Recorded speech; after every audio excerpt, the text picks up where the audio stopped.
ولقد صرفنا في هذا القرآن للناس من كل مثل وكان الإنسان أكثر شيء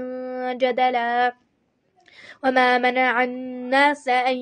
يؤمنوا إذ جاءهم الهدى ويستغفروا ربهم إلا أن تأتيهم سنة الأولين أو يأتيهم العذاب قبلا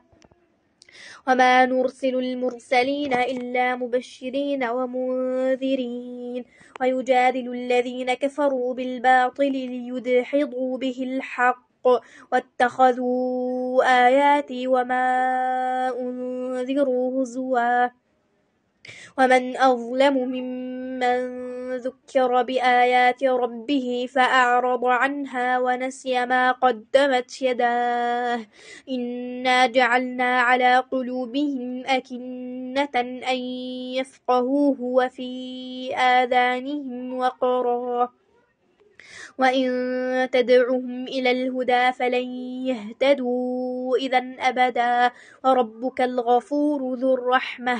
لو يؤاخذهم بما كسبوا لعجل لهم العذاب بل لهم موعد لن يجدوا من دونه موئلا وتلك القرى أهلكناهم لما ظلموا وجعلنا لمهلكهم موعدا وإذ قال موسى لفتاه لا أبرح حتى أبلغ مجمع البحرين أو أمضي حقبا فلما بلغا مجمع بينهما نسيا حوتهما فاتخذ سبيله في البحر سربا